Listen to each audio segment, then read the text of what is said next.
हुई कि ठाकुर जी और किशोरी जी में आपस में एक कंपटीशन हुआ। और कंपटीशन कैसा हुआ? हरिराम व्यास जी देख रहे हैं और किशोरी जी और ठाकुर जी कह रहे हैं चलो अब दोनों में होड़ होएगी कौन बढ़िया नृत्य करके दिखाएगा।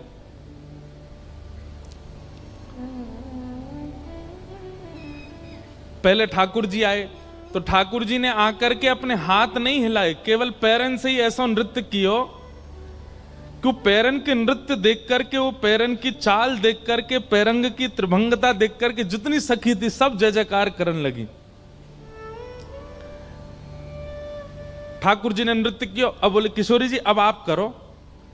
किशोरी जी आई तो किशोरी जी अपने हाथन से ही नृत्य कर रही हैं, पैर नहीं चला रही हैं। ये नृत्य कला में ऐसा होता है, जब आप शास्त्रीय नृत्य देखेंगे तो वहां पैरों से ही नृत्य होगा, हाथों से ही ध्वनि निकालेंगे, ऐसी ऐसी एक्सप्रेशंस बनाएंगे, वो वैसे नृत्य का स्वरूप चल रहा था।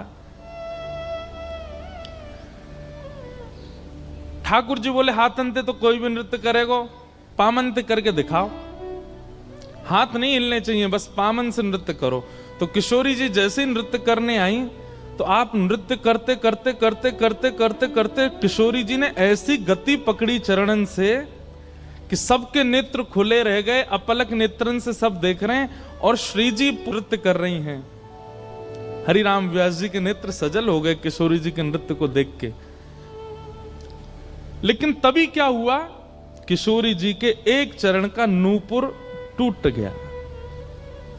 और जैसे ही नूपुर टूटा तो जब दो चरणों से जब नृत्य होता है तो दोनों चरणों के नूपुरों की ध्वनि से ही गति बनती है।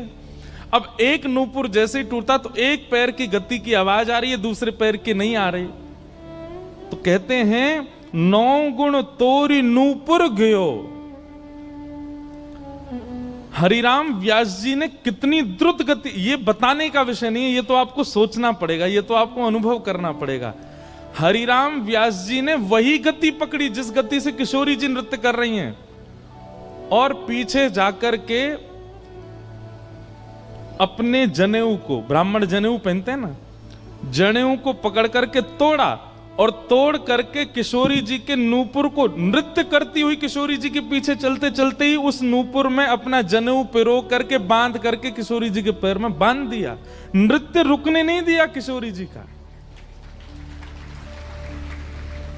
9 गुण तोरी नूपुर गयो महत सभा मधिरास के।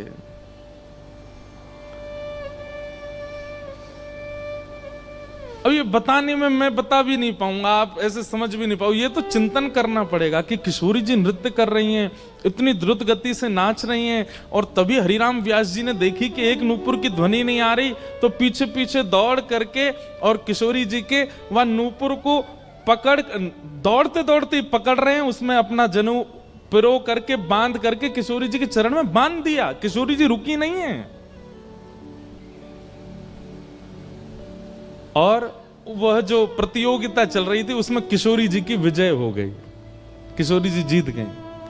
वो तो आज तक निकुंज में ऐसी कोई प्रतियोगिता हुई ही नहीं जिसमें ठाकुर जी जीते हों, सब में श्री जी जीतती हैं।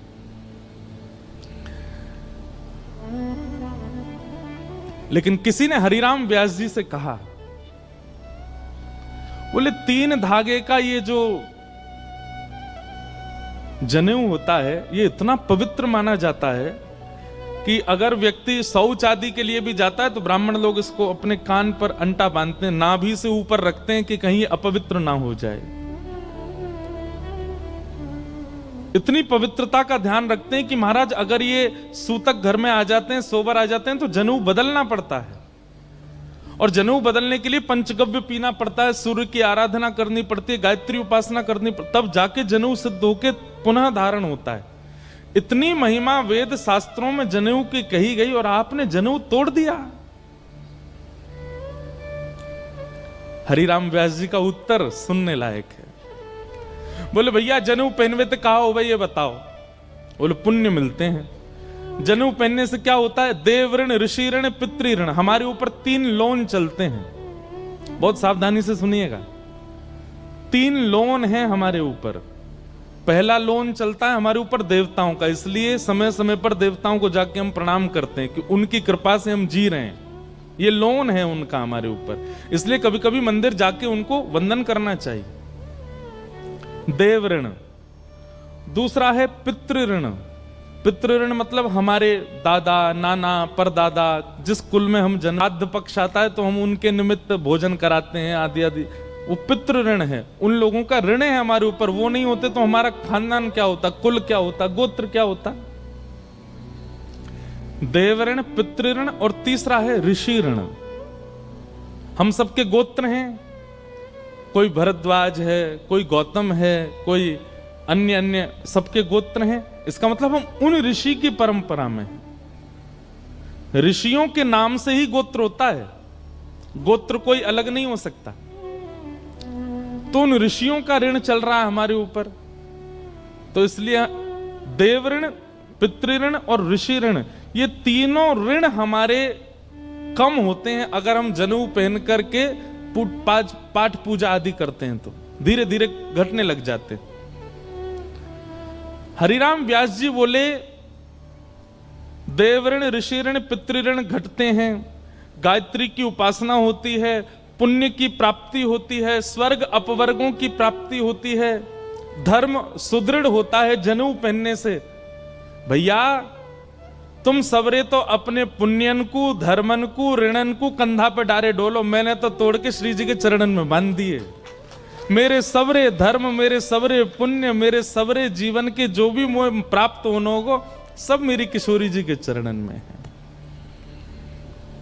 ऐसे श्री हरिराम व्यास,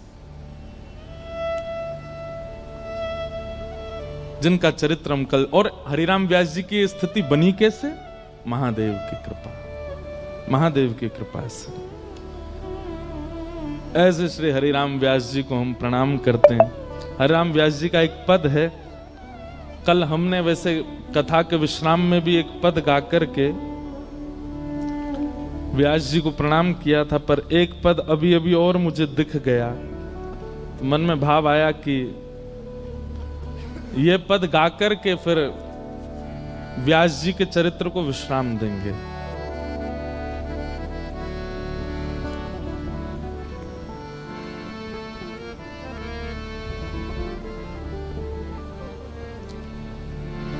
वृंदावन की सेवा मीठी, वृंदावन की सेवा मीठी, वृंदावन की सेवा मीठी, वृंदावन की सेवा मीठी, वृंदावन की सेवा मीठी, वृंदावन की सेवा।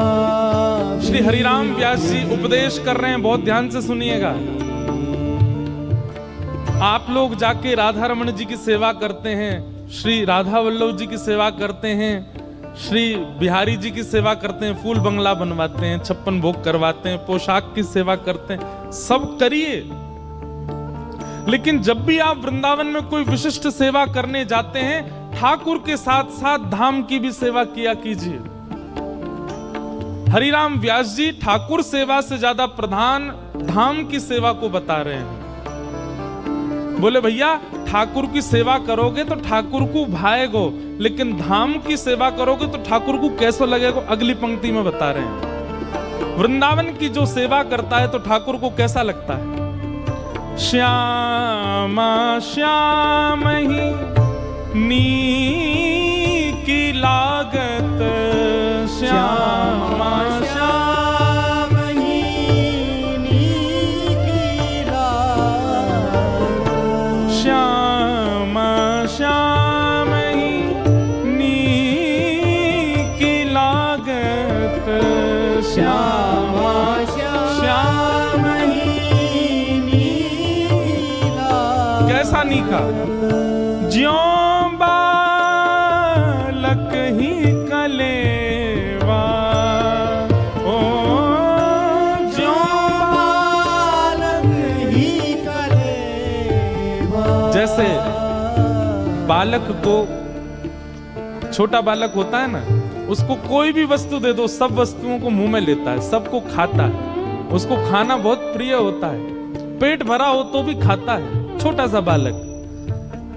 जैसे नन्हे से बालक को कलेवा बहुत प्रिय है, भोजन बहुत प्रिय है, मिष्ठान बहुत प्रिय है, ऐसे ही श्यामा श्याम को वृंदावन की सेवा करने वाला बहुत प्रिय है। श्यामा श्याम ही नी की लागत, श्यामा श्याम ही नी की लागत, ज्यों बालक ही कलेवा,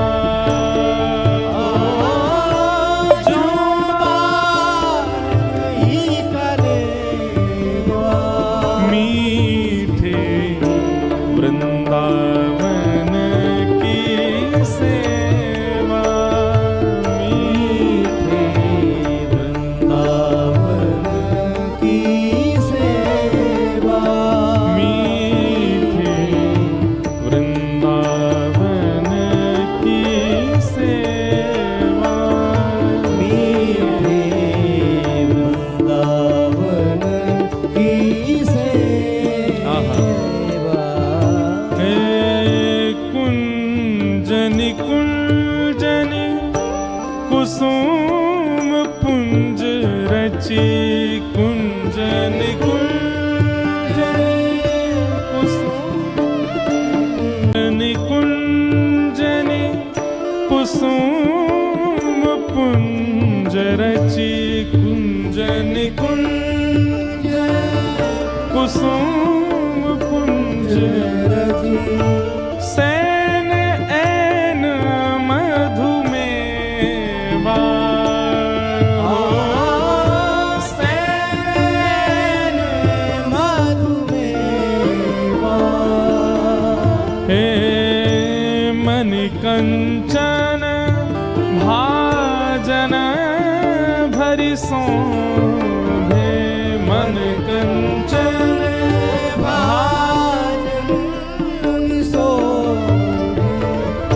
अंग धूप को खेवा,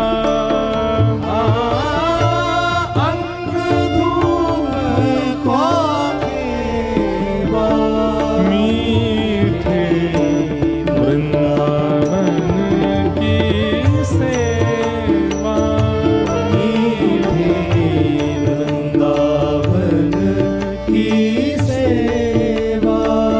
बंधुओं, घर में यदि ठाकुर जी विराजते हैं तो एक बात याद रखिए कि उनकी सेवा के लिए और उनके विहार के लिए भले छोटे स्थान में ही सही एक कुंज बनाओ, कुछ गमले रखो, उनमें पुष्प की सेवा करो, उनमें सुंदर सुंदर पौधे लगाओ, सुंदर एक निकुंज बेल जैसी होनी चाहिए घर में। अगर ठाकुर जी विराजते हैं तो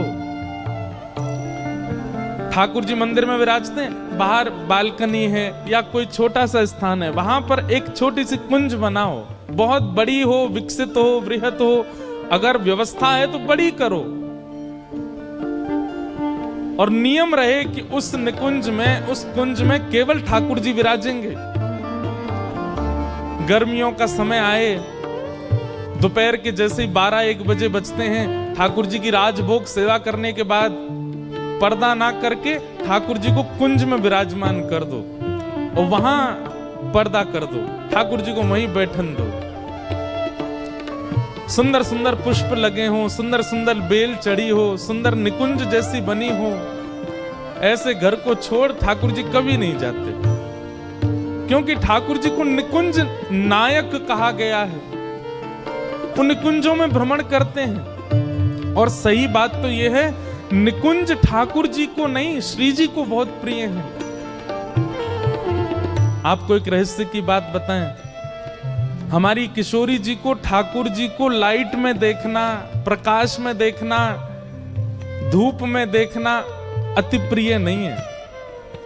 किशोरी जी ठाकुर जी को लेके जाती है सघन वन में अंदर, जहां धूप ना आ सके, वहां श्याम सुंदर का असली वर्ण जब प्रकट होता है, किशोरी जी उसका दर्शन करती हैं। इसलिए कुंज बिहारी, निकुंज बिहारी।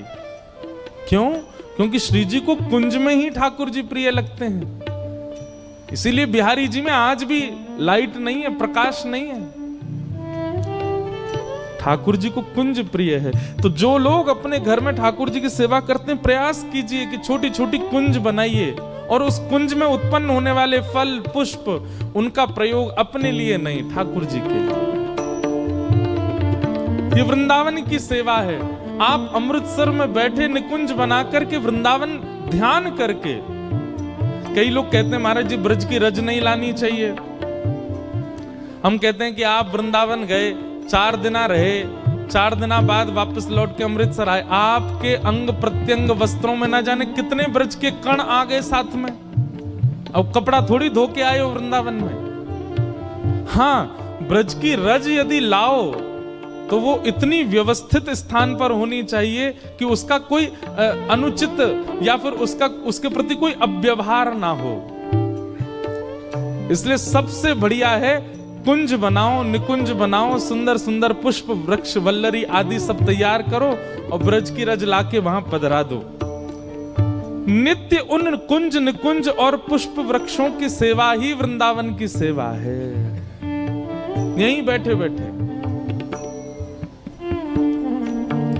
मीठे वृंदावन की सेवा, मीठे वृंदावन की सेवा, मीठे वृंदावन की सेवा, मीठे वृंदावन की सेवा।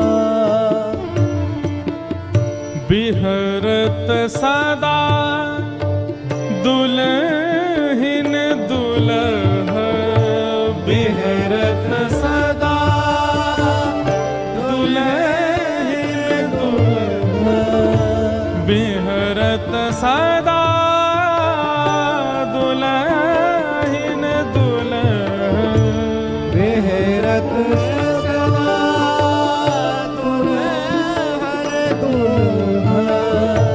अंग अंग मधुपेवा, अंग अंग मधुपेवा, व्यास रास आकाश फिरत दो, व्यास रास आकाश फिरत दो। मानहु प्रेम परेवा, मानव प्रेम परेवा, मीठे वृंदावन की सेवा,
और ये आप अमृतसर में बैठ करके भी कर सकते हैं।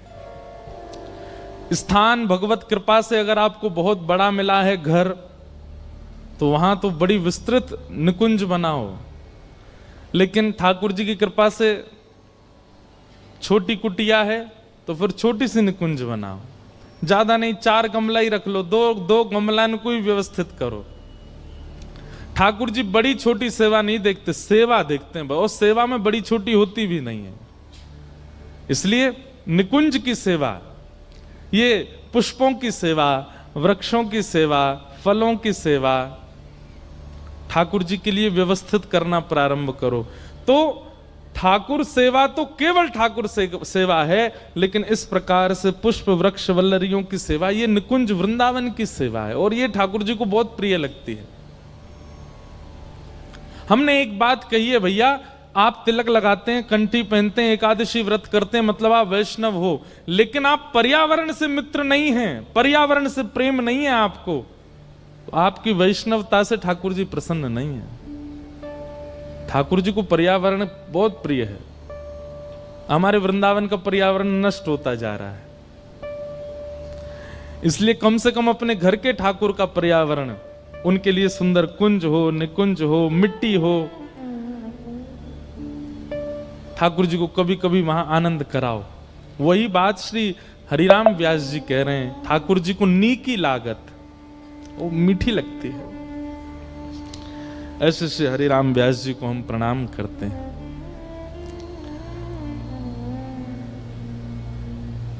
आज जिन भक्त का चरित्र हम सुनने वाले हैं,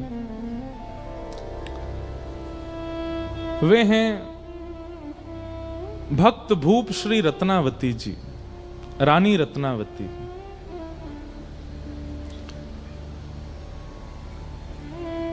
भक्त भूप, भूप मतलब राजा, और भूप शब्द किसके लिए प्रयोग होता है ये हमने आज भी बताया, कल भी बताया।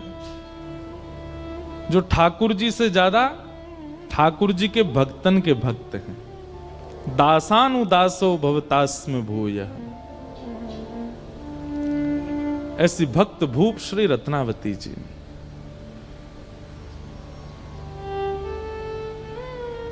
भैया हरि की सेवा करोगे तो हरि तो वैकुंठ देत, हरि तो वैकुंठ देंगे, पर हरिजनों की सेवा करोगे तो हरिजन तो हरि ही देत। समझ में आई बात? लिख लीजिएगा कहीं पर, हरि की सेवा तो वैकुंठ देत, पर हरिजनन की सेवा तो हरि को ही देत। ठाकुर जी तो प्रसन्न है कि ज्यादा से ज्यादा कहा करेंगे वैकुंठ दे देंगे, लेकिन यदि हरिजन प्रसन्न हो गए, हरि के भक्त प्रसन्न हो गए, तो वो तो हरि को ही दे देंगे आपको। और ऐसी भक्तिमती श्री रत्नावती जी, नाभाजी उनको भक्तमाल में भक्त भूप कहते हैं। पृथ्वीराज नृप कुल वधु भक्त भूप रत्नावती, कथा कीर्तन प्रीत भीर भगतन की भावे, महामहोत्सव मुदित नित्य नंद लाल लड़ावे, मुकुंद चरण चितवन भक्ति महिमा ध्वजा धरे, पति पर लोभ न कियो टेक अपनी नाही टरे, भलपन सब विशेष ही आमेर सदा सुन खाजती, पृथ्वीराज नृप कुल बधू भक्त भूप रत्नावती।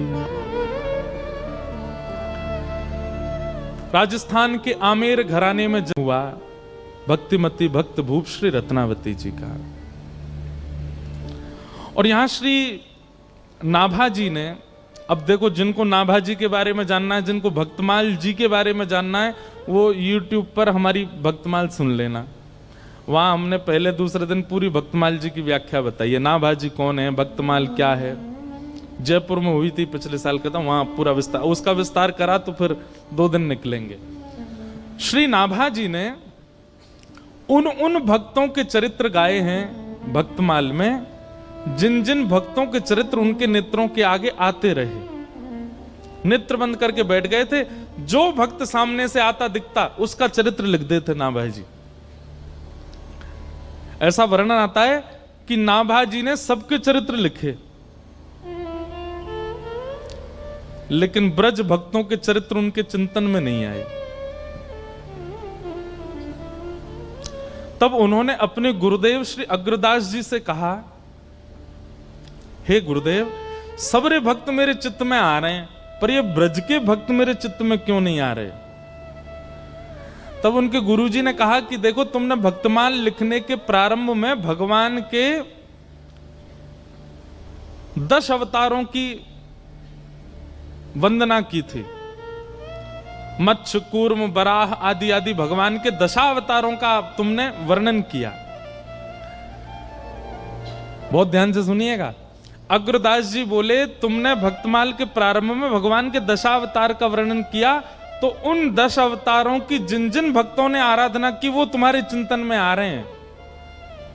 और ये ब्रजवारे जो हैं, कहीं 10 अवतार को पूजे ही ना है, या हमारे तुम्हारे चित्त में नहीं आ रहे। ब्रज वाले तो तब आएंगे जब किशोरी जी को वंदन करोगे। तब श्री नाभा जी ने किशोरी जी का यश गाया। और नाभा जी ने नहीं गाया, अग्रदास जी ने पद गाया। मुझे पद याद नहीं तो सुनाता मैं। किशोरी जी के चरणों की वंदना जब अग्रदास जी ने की, तब नाभा जी के चित्त में सबसे पहले दिखाई दिए श्री हितरवंश महाप्रभु। और महाप्रभु जी का चरित्र लिखने के बाद तब दूसरे नंबर पर दिखाई दिए श्री स्वामी हरदास जी महाराज। और तीसरे में उनको दर्शन हुआ श्री हरिराम व्यास। किशोरी जी की वंदना के बाद फिर ब्रज के भक्त उनके चित्त में आने लगे, और फिर उनकी रचना, उनके लीलाएं भी वो लिखने लगे। भक्तमाल सामान्य ग्रंथ नहीं है। भक्तमाल में वर्णित कई भक्तों के चरित्र ऐसे ऐसे अद्भुत हैं, जिनको पढ़ सुनकर के व्यक्ति का मन कितना भी मलिन क्यों ना हो, पवित्र हो जाएगा। आप हमारे ब्रज वृंदावन में एक चीज देखोगे, जो वहां के साधु महात्मा घूमते रहते हैं ना, उनके गले में देखो कंठी माला, और यहाँ पे इतने बड़े बड़े ऐसे कंठा से होते हैं। उन पे राधा लिखा होगा, या फिर जय श्री कृष्ण लिखा होगा, जय श्री राम लिखा होगा। अगर वो मोटे और चौड़े हैं तो उनके भीतर भक्तमाल जी हैं, और भक्तमाल पहन के रहते हैं 24 घंटा अपने कंठ में। क्योंकि ऐसी भावना है कि यदि किसी व्यक्ति के प्राण निकल रहे हों और अंतिम श्वास लेते समय भक्तमाल जी यदि छाती पर रखी होंगी, तो भक्तमाल में जितने भक्त हैं वो सब प्रकट होकर के उसको ठाकुर जी के नुकुंज में लेकर के जाएंगे। ऐसी भक्तमाल जी की भावना है। तो उन्हीं भक्तमाल जी में श्री नाभा जी ने रत्नावती जी का चरित्र, और रत्नावती जी के चरित्र में भक्त भूप रत्नावती। मैंने जितने भक्तों के चरित्र लिखे हैं, उन भक्तों की अगर मैं राजा कह दूं, मैं अगर उन भक्तों की अधिष्ठात्री कह दूं, तो कोई कमी नहीं। रत्नावती जी कौन है? रत्नावती महाराज पृथ्वीराज जी की कुलवधू, आमेर के राजा पृथ्वीराज, उनकी बहू हैं, उनकी कुलवधू हैं। पृथ्वीराज जी भी पहले बहुत वामपंथी थे, बाद में ये भी वैष्णव हो गए। आप लोग वैष्णव का अर्थ क्या लगाते हो? वैष्णव का अर्थ क्या होता है? जो तिलक धारण करे, कंठी माला पहने, तुलसी आराधना करे, एकादशी व्रत करे, नाम जप करे, वो वैष्णव है। ये तो एक परिभाषा है ही। वैष्णव की दूसरी परिभाषा क्या है? सुनिए, जो पुण्य की कामना ना करे, जो देवताओं का यजन अपनी किसी स्वार्थ के लिए ना करे, जो हरि विमुख वस्तुओं को विष के भांति त्याग दे। समझ रहे हैं बात को? जो हरि से विमुख हैं उनको विष के भांति त्याग दे। वैष्णव कभी पुण्य नहीं करता, वैष्णव आराधना करता, भक्ति करता, सेवा करता, पूजा भी नहीं करता। तो महाराज पृथ्वीराज जो थे ये पहले नास्तिक थे, और नास्तिक नहीं थे, एक गुरुजी थे इनके, लेकिन वो गुरुजी तांत्रिक थे। तंत्र विद्या पर इनकी ज्यादा रुचि थी, और इनके गुरुजी का नाम था तारानाथ। बहुत ध्यान से सुनना। परंतु इनकी जो पत्नी थी वो वैष्णव थी। प्राचीन काल में राजाओं को एक ही चीज दिखती थी, कैसे भी हमारा जो राज शासन है वो बना रहे, उस पर कोई आक्रमण ना करे, और इस राज शासन की रक्षा के लिए जो दायित्व उठाएगा वो हमारे गुरुजी। सब लोग इधर देखो, बहुत सावधानी से सुनो। मतलब गुरु भी स्वार्थ से ही बनाते थे। तो पृथ्वीराज राजा ने तारानाथ जी को अपना गुरु बनाया, लेकिन उनकी पत्नी वो वैष्णव थी। उनके गुरुजी थे कृष्णदास पेहारी जी। ठीक है, पति पत्नी के गुरु अलग होना ये इसमें कोई दोष नहीं है। अगर पत्नी हरिदासी है और पतिदेव रामानंदी हैं, या पतिदेव गौड़िया वैष्णव हैं और पत्नी जो है वो हरिवंशी है, कोई दिक्कत नहीं है। दोनों वैष्णव हैं तो अच्छा है। लेकिन दिक्कत हो जाती है जब एक वैष्णव है और दूसरा जो है वो वैष्णव नहीं है, दूसरा या तो नास्तिक है या किसी और पथ का है, तो बहुत दिक्कत होता है निर्वहन करना। इसलिए हम निवेदन करते हैं कि भाई अभी जितने युवा हैं, अगर तुम वैष्णव हो तो भाई घर वालों से ये कह दो, पैसा वाला हो, सुंदर हो, धनवान हो, पढ़ा लिखा हो, ये सब बात की बात, वैष्णव हो। वैष्णव साथ रहे तो ज्यादा अच्छा है। तो पत्नी तो थी वैष्णव, लेकिन श्री पृथ्वीराज जी महाराज जो थे वो तांत्रिक गुरु जी के चेला थे। कभी बलि चढ़वाते थे उनसे, कभी आधी रात बुलवा करके भिन्न भिन्न प्रकार के हवन करवाते थे, कभी कुछ करवाते कभी कुछ करवाते। और पृथ्वीराज का तांत्रिक विद्या से राज शासन बचा भी हुआ था। उसको और विश्वास हो गया अपने गुरुजी में। अपने गुरुजी से रोज कहते थे, गुरुजी आप मेरे घर कभी प्रसाद पाने आओ। तो तारानाथ कहते, तुम्हारी पत्नी जो है ना वो वैष्णव है, और वैष्णवों का हाथ का खाने से हमारी जो विद्या है वो नष्ट हो जाती है, इसलिए तुम्हारे घर का भोजन मैं नहीं करूंगा। पहले अपनी पत्नी से कहो मुझसे दीक्षा लेवे, मेरी चेली बने, तब मैं आऊंगा घर पे। अब तो घर में पहले कोई विवाद नहीं था, लेकिन अब विवाद होने लगा। क्यों? पृथ्वीराज जी आते और अपनी पत्नी से रोज लड़ते, तुम्हारी वजह से गुरु जी घर नहीं आ रहे हैं, तुम वैष्णव हो, तुम ठाकुर जी की सेवा करती हो, तुम्हारे गुरु जी कृष्णदास पेहारी जी इसलिए गुरु जी नहीं आते, तुम्हारी वजह से हमारा घर जो है गुरु जी के चरणों से नहीं अंकित हो पाया। अब पत्नी कहे मुझे आपके गुरु जी से कोई दिक्कत नहीं, आप किन्हीं को भी भजो, लेकिन अब मैं एक बार दीक्षा ग्रहण कर चुकी, मैं वैष्णव परंपरा में आ चुकी, मैं कैसे त्याग दूं?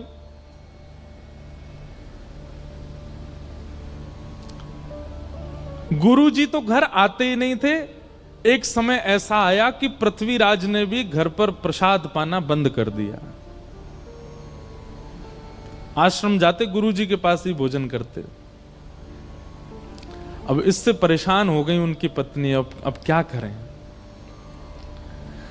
तब एक दिन कृष्णदास पेहारी जी के दर्शन करने के लिए पत्नी गई और उन्होंने जाके चरणों में निवेदन किया, गुरुजी मुझे कोई दिक्कत नहीं कि मेरे पति के गुरुदेव अलग, पर उनकी वजह से घर में ये सब होता है, वो मुझे जबरदस्ती कहते हैं इनसे दीक्षा लो, आप कुछ कृपा करो। कृष्णदास पेहारी जी ने केवल इतना पूछा, तुम्हारे पति के गुरुदेव वैष्णव हैं कि नहीं, ये बताओ। बोले नहीं वैष्णव तो नहीं, वो तो तंत्र विद्या करते हैं, नींबू टांग दो, मिर्ची यूं कर दो, यहां पे ये कर आओ, वहां पे पीछे दिया जलाओ, पीछे मुड़ के मत देखना, ऐसे ऐसे क्रिया करवाते हैं, ये वैष्णव का काम नहीं।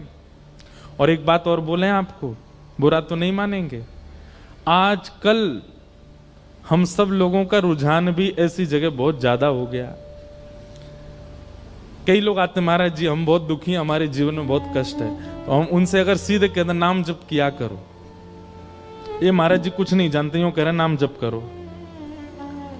लेकिन उनको एक बात कह दो, सुनो, आगामी सोमवार से रात के 12 बजे स्नान करना। अच्छा, फिर कोरे वस्त्र पहनना जो पहले नहीं पहने हों, ठीक है, और बाल गीले ही रहने देना, सुखाना मत। कोई है नहीं, ऐसे ही है, बाल गीले रह, अच्छा ठीक है, गीले रहेंगे। शैम्पू लगाएं कि नहीं, लगा लेना। और फिर एक शुद्ध आसन लेना, उस पर बैठ जाना। अच्छा, सीधे बोल दिया आसन पे बैठ के नाम जप, तो भी नहीं, आगे 2 पात्र रखना। एक पात्र में पूड़ी रखना, दूसरी पात्र में रोटी रखना, एक पात्र में अचार रखना, दूसरे पात्र, ऐसे 2-4 आइटम बता दो। और फिर बैठ करके हरे कृष्ण कृष्ण कृष्ण हरे हरे, हरे राम राम राम, इसकी 108 माला करना। सांचे गुरु जी हैं, बिल्कुल बिल्कुल सही बता। गीले बाल, नए वस्त्र, रात के 12 बजे, बस इसलिए नाम जप हो जाएगा। महाराज जी पूड़ियों का क्या करना है? सुबह उठ करके गैया को खवा देना, तुम्हारे सारे संकट मिट जाएंगे। बस महाराज, दीक्षा कब दे रहे हैं गुरु जी आप तो ज्यादा जानकार हैं। मतलब हमको सीधे सीधे कह दिया जाए कि नाम जप से कल्याण होगा, तो हम लोगों में विश्वास नहीं उठता। और वही बात यदि 4 जगह घुमा करके कुछ ऊट पटांग बातें बोल के कह दी जाए तो हम मान लेते हैं।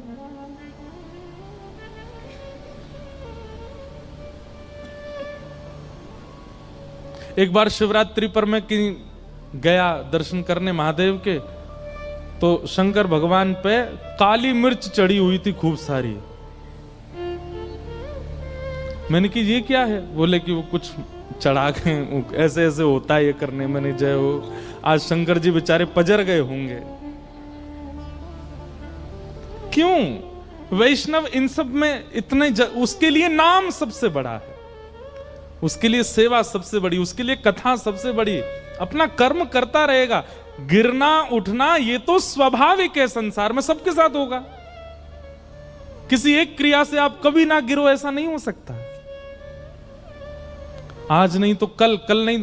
एक बात कह दें, तंत्र विद्या से हां, जो कल होना है वो परसों पे टल जाएगा, लेकिन होगा जरूर, बच नहीं पाओगे उससे।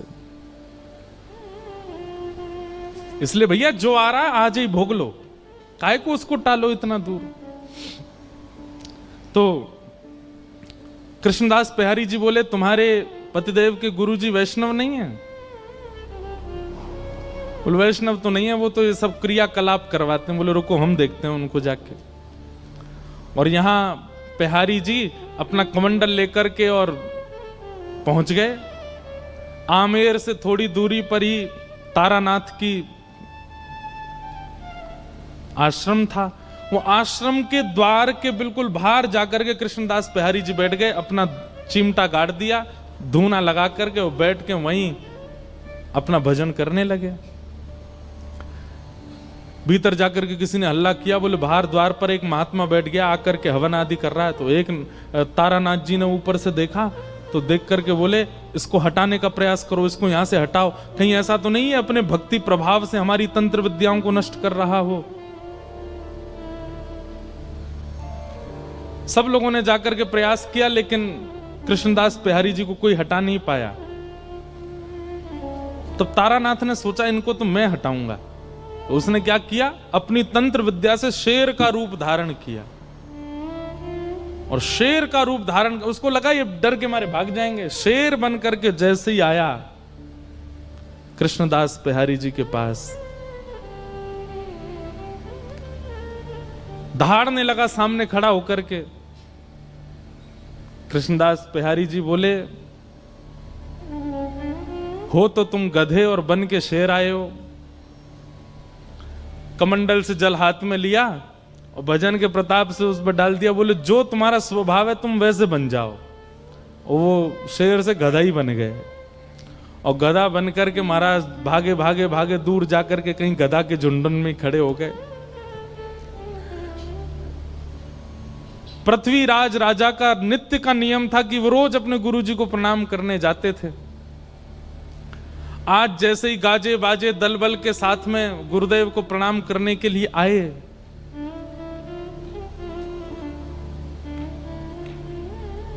तभी पृथ्वीराज राजा ने देखा कि गुरुदेव के आश्रम के द्वार पर कोई महात्मा बैठा है और मंदिर के जितने और संत थे वे सबरे हाथ जोड़ करके रो रहे हैं सामने बैठ के। पृथ्वीराज अपने कि क्या हुआ और ये महात्मा कौन है, गुरुजी कहां हैं? बोले हमारे गुरुजी शेर बन के आए थे इनको डराने के लिए, पर इन्होंने कुछ कर दिया, गुरुजी मिल नहीं रहे, पता नहीं कहां चले गए। पृथ्वीराज रोने लगा, गुरु के प्रति बड़ी निष्ठा थी उनकी। बोले भगवान मेरे गुरुदेव कहां हैं? बंधु एक बात और कहें, गुरु की परख भी कथा से होती है। हम दीक्षा नहीं देते अभी, और बहुत सारे बच्चे चाहते हैं कि दें। हम कहते पहले कथा सुनो, और कथा सुनते सुनते सुनते सुनते एक दिन ऐसा होगा, या तो स्वप्न में, या तो अनुभव में, या तो दृष्टि में। अभी क्या होता है कि कथा से आपके ऊपर प्रभाव ऐसा पड़ता है, आपको लगता है यही गुरुजी बढ़िया है, इन्हीं कोई गुरु बनाओ जो कथा सुना रहे हैं। नहीं, ये गुरु शिष्य का संबंध प्रभाव देख करके नहीं करना है।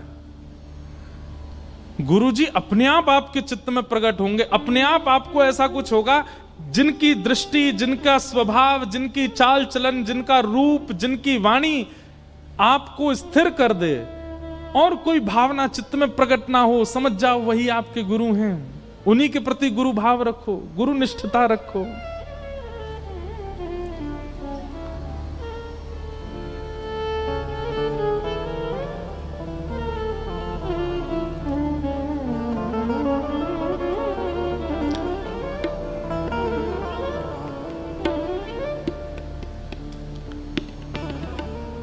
चरित्र, भगवत चरित्र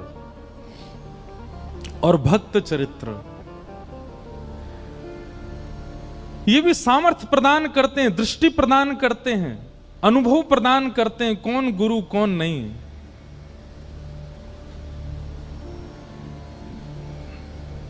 बहुत सावधानी से सुनो।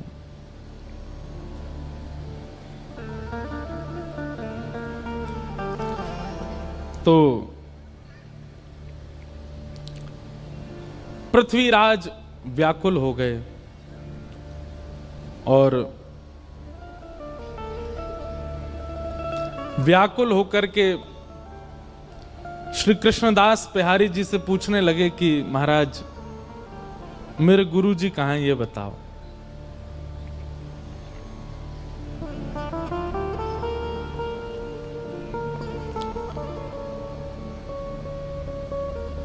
मैं निवेदन कर रहा था कि गुरु बोध भी सत्संग कराता है।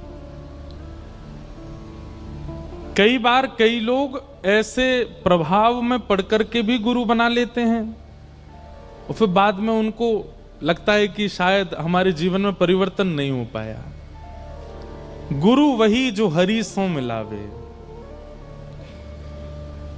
गुरु वही जो भक्ति मार्ग दिखावे, गुरु वही जो वृंदा विपिन बसा दे, जो वृंदावन बसा दे, सब छुड़वा दे, तो वृंदावन ही प्रिय लगने लग जाए, वही गुरु है। गुरु वो नहीं जो अपनी आराधना प्रधान रखे। कई लोगों के वचन ऐसे होते हैं कि उनके वचनामृत सुन के वो प्रिय लगने लगते हैं, पर वचनामृत वो श्रेष्ठ जिनके वचनामृत से श्री कृष्ण प्रिय लगने लगे, जिनके वचनामृत से श्री जी प्रिय लगने लगे, वो वचन श्रेष्ठ। तो पृथ्वीराज गलत गुरु बना चुके हैं अपने जीवन में। आज पेहारी जी के सामने जाकर के बोले महाराज मेरे गुरु जी कहां हैं, मैं आपसे कुछ नहीं चाहता, अपने पूरे आमेर के किले को आपके चरणों में न्योछावर कर दूंगा, बस मेरे गुरुदेव का पता बता दीजिए वो कहां हैं।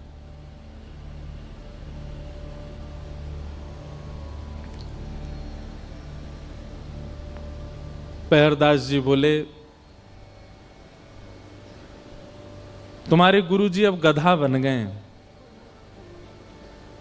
पृथ्वीराज सुनकर के पहले तो गुस्सा हो गया, बोले ये क्या बोल रहे हैं आप? बोले हम सत्य बोल रहे हैं, ढूंढ लो, नहीं तो तुम तो राजा हो, पूरी सेना लगा के ढूंढ लो, तुम्हारे गुरुजी मिल जाएं तो।